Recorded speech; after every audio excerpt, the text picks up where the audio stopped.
take a look around you. Take a good, hard look at this world. We are living in an era of absolute manufactured deception. You walk into a doctor's office, you go in seeking help, seeking answers for the pain in your body or the chaos in your mind, and what do you get? Oh, wow. Jumping right in. You get a 10-minute consultation, a label, and a script for a pill. They look at you, they look at your symptoms, and they see a machine, a broken biological machine that just needs the right chemical adjustment.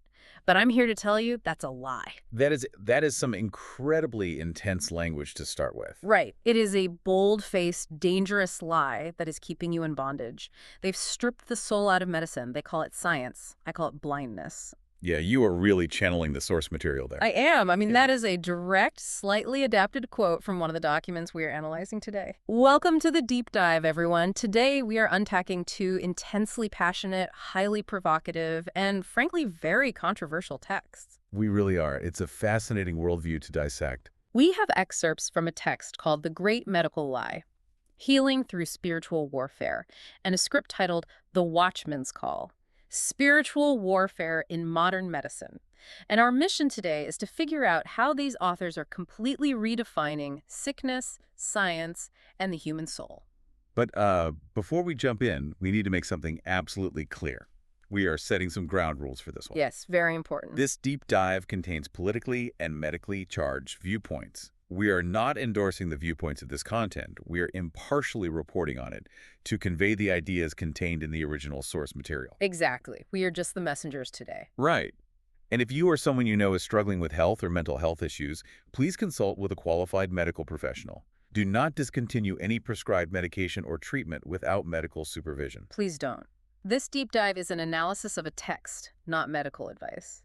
Yeah, an analysis of a very fierce, faith-based critique of modern clinical medicine. Basically, these sources are arguing that the medical establishment has completely blinded itself to the spiritual dimensions of health. And by doing that, they've replaced true healing with what the text literally calls pharmaceutical bondage. So, okay, let's unpack this. Let's look at how they diagnosed the medical system itself. Right, because before they diagnose the patient, they diagnose the clinic. Exactly. The text claims we are living in a time of absolute manufactured deception when it comes to healthcare. And they paint this really bleak picture of a modern doctor's visit. Oh, yeah, the 10-minute consultation. They emphasize that a lot. It's all about that 10 minutes. You walk into a sterile room, maybe you're in deep physical pain or your mind is just in chaos, and the doctor gives you 10 minutes. 10 minutes to take some vital signs, maybe type some notes into a tablet. Right, and then they just slap a sterile label on you and hand you a prescription. And the text argues that this makes healthcare practitioners into, and this is a direct quote, professional symptom chasers. Which is such a loaded term. Symptom chasers. It really is. It implies they aren't looking for the actual cause of anything. Yeah, the sources claim that doctors are basically looking at patients under a microscope and seeing only a biological machine, like a broken machine that just needs a little chemical adjustment. They actually use the phrase walking bags of chemicals. Do they really? Wow. So they're saying modern medicine completely strips the soul out of the equation. It turns the whole profound experience of human healing into a factory line. A factory line, yeah.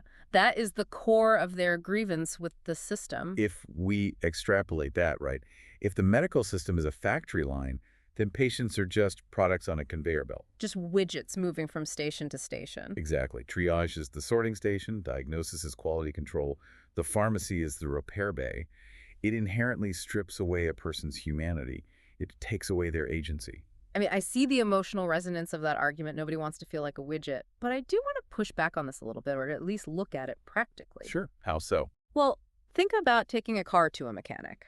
If my engine is knocking, I take it in, the mechanic runs a diagnostic, sees a misfiring spark plug, and changes it. Right, a purely mechanical fix. Exactly. The sources are basically saying modern medicine treats the human body like that faulty engine. Change the oil, swap the plugs, send it out. But the pushback is, can we really blame doctors for treating the biology they were specifically trained to fix? That is the big question. Right. Like, is the text actually asking our medical doctors to be theologians as well? I don't want my mechanic asking about my spiritual journey. I want him to fix the brakes. Well, if we connect this to the bigger picture, The text would argue that your car doesn't have a soul, but you do. Oh, that's a good point. Yeah, so to the authors, this mechanical view isn't just a failure of the system to be comprehensive. It is, in their words, an affront to the creator. An affront to the creator. That escalates things quite a bit. It's the foundational conflict of this whole deep dive. The text says humans are fearfully and wonderfully made. So treating a divine creation as just a biological machine is basically supreme arrogance on the part of science. Okay, so if they believe the mechanical view is literally an affront to God, it makes sense that they logically target the area where mind, body, and spirit all intersect. Right, mental health. Mental health. This is where the texts get incredibly fierce. They just completely reject modern psychiatric labels. Oh, completely. Things like depression, anxiety, chronic pain. Yeah, the establishment usually labels these as chemical imbalances, but the sources call that narrative a flat-out lie. A flat-out lie. They pull no punches. None. They call these diagnoses sterile labels used to mask the real issue, which they believe is spiritual warfare. It's interesting to contrast this with how the text references history. They bring up Jesus' day a lot. Yeah, they do. Why is that?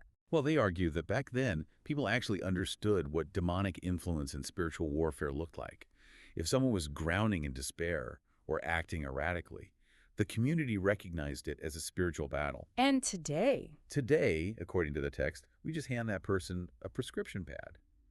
And by doing that, we strip them of any real understanding of their spiritual affliction. So we give them a scientific label, and suddenly they don't have to look at their spiritual life at all. Right. And there is a much darker claim here about why this narrative even exists in the first place. Let me guess. It's about control. It is entirely about control. The text is very explicit. It says if the establishment can convince you that your problem is purely biological, then they own you. Wow.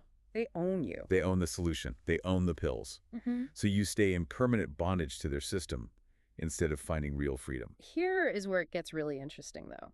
The text asks you, the listener, to question your symptoms. They want you to ask, is this an open door in my spirit? Or is it unconfessed sin? Which is a heavy burden to put on a patient who is already suffering. It is. And as a patient, how do you distinguish between genuine biological distress and an attack from the enemy? That is the friction right there. Like, take hyperthyroidism. A thyroid issue can flood your body with hormones that cause massive, measurable anxiety.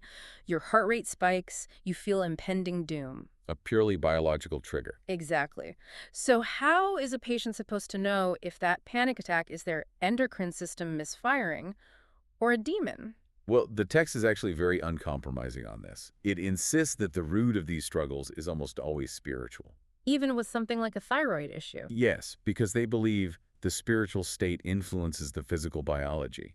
They cite things like bitterness, unforgiveness, and a lack of faith as the true roots that gnaw away at our physical health. So the biology is downstream from the theology. The thyroid issue is just the alarm bell ringing, but the fire is in your soul. Exactly. The physical symptom is just a manifestation of the spiritual rot.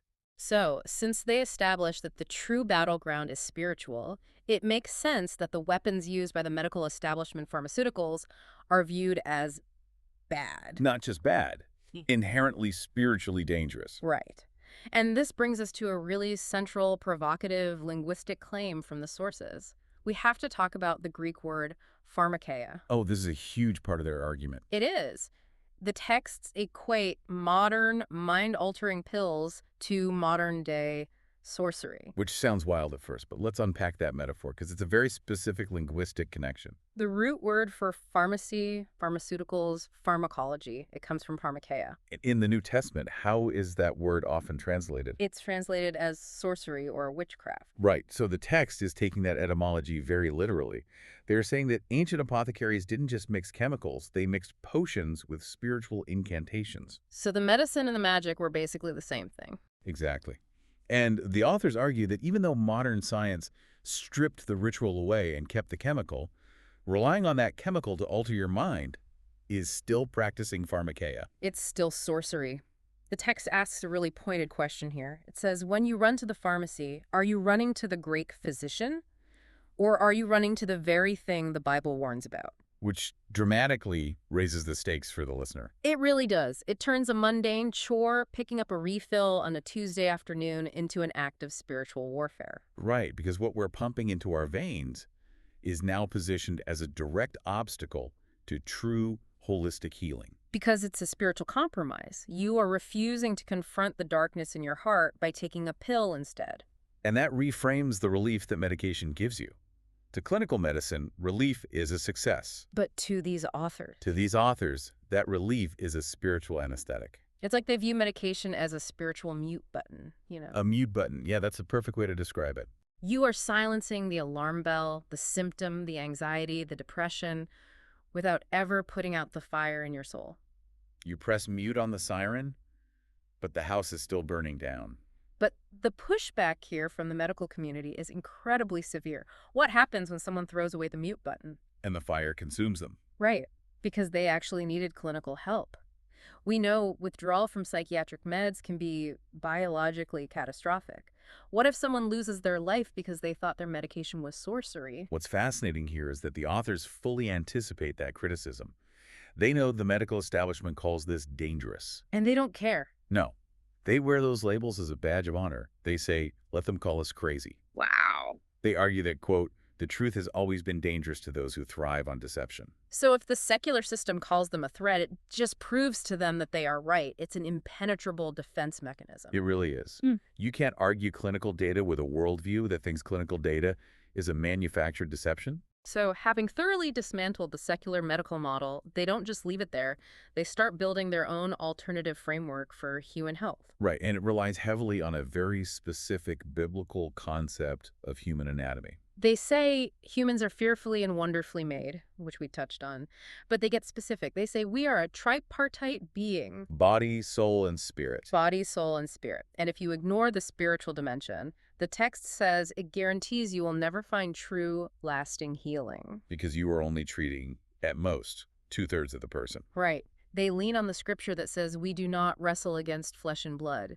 So true healing isn't the absence of a symptom. No, it's a restoration of the soul through repentance, prayer, and community. But here is where the text makes a really intriguing concession. Right in the middle of blasting science, they claim that science is finally starting to catch up. Yes, the double-blind studies. Exactly. They point out that double-blind clinical studies show that prayer and meditation actually improve clinical outcomes. So what does this all mean? They hate science, but they love it when it proves their point. That is exactly my question. The author completely blasts the scientific elite as a blind factory line, but then turns around and uses double-blind studies to validate their own point. It is a bit ironic. Isn't it? Relying on the very system you call blind to prove what you say our souls already know, it feels inconsistent. Well, this raises an important question about how they view authority. The text ultimately dismisses the true need for those studies anyway. How so? They view scientific validation as basically a secondary, almost unnecessary proof to biblical truth. It's like they're saying, it's cute that your little science experiment proved prayer works, but we already knew that. So science is only valid when it agrees with them. If it disagrees, it goes back to being a deception. Precisely. It's a closed loop. Okay, so with the problem defined and their spiritual reality established, the deep dive moves to the source's ultimate conclusion. The call to arms. The call to arms. They issue a set of direct demands aimed at 3 specific groups in society. Medical professionals, patients, and public health. Let's start with the medical professionals. The text tells doctors to crawl out of their clinical bubbles. Which means they want doctors to stop operating in a purely biological vacuum. Health has to be recognized as a harmony of body, mind, and spirit, not just a lab metric. Imagine a doctor factoring in your spiritual state before prescribing an antibiotic. It's a massive shift. It would completely change medical school, for one thing. Absolutely. And then they target the patients. They urge patients to take back control. Stop outsourcing your healing to a broken pharmaceutical model. They want patients to lean entirely into faith-based communities instead of secular experts. It's essentially telling people to reclaim their spiritual authority over their own bodies. Right. Don't trust the white coat. Trust your faith. And finally, the biggest demand is aimed at public health. The text demands that public health stop ignoring the spiritual crisis. They state that any community health program that doesn't address the spiritual dimension of suffering is utterly incomplete. Which is just staggering if you think about the scale of that demand. They aren't just asking for alternative medicine on the fringes. They are demanding a complete, systemic overhaul of how the modern world defines human suffering. It's like rewriting the entire operating system of society. It's Mhm. not just downloading a new app for wellness. The sources want to wipe the hard drive of secular medicine entirely. That's a great way to put it. Wipe the hard drive. But practically speaking, how does a public health department integrate casting out darkness alongside vaccination drives? It creates incredible logistical friction. Right. If there is a cholera outbreak, secular public health looks for the contaminated water source. How does a spiritually driven health department handle a cholera outbreak? Well, the authors would probably argue that the biological intervention is fine, but it's futile if you don't also address the spiritual decay of the community. So they want the spiritual paradigm to operate at least on equal footing with the biological one, systemically. Exactly. And that is what makes this text so intensely radical. It really is. So to summarize our journey through this intense source material today, And it has been intense. very. We've looked at the argument that modern clinical medicine is a deceptive, pharmaceutical-driven machine, a factory line that ignores spiritual warfare and the tripartite nature of human beings. We unpack their fierce rejection of psychiatric labels, the idea that the chemical imbalance theory is a tool for control, and this really wild concept of pharmakeia. Right, equating the simple act of taking a prescribed pill with engaging in ancient sorcery. And finally, we broke down their three-pronged demand for a complete societal upheaval of healthcare. And just to reiterate our impartial stance here, these texts represent a profound, deeply entrenched skepticism of secular science. We are just conveying the ideas, not endorsing them. Exactly. It's a worldview that demands we see active spiritual forces behind every ailment rather than just biological processes. Which leaves us with a final thought to ponder as we wrap up this deep dive. The texts we explore today argue with absolute certainty that the war isn't in your brain, but in your spirit. They want you to drop the pills and pick up spiritual weapons. But as human beings, desperately seeking relief in a very complex, painful world, where exactly do we draw the line? Where is the boundary between a broken heart that needs prayer and a broken biology that needs a pill? It's incredibly hard to untangle. It is. If the mind and the soul are as intricately linked as these texts suggest, perhaps the most dangerous thing we can do is force ourselves to choose only one battlefield. Because when the waters of human suffering are this murky, maybe we need the X-ray machine just as much as we need the light.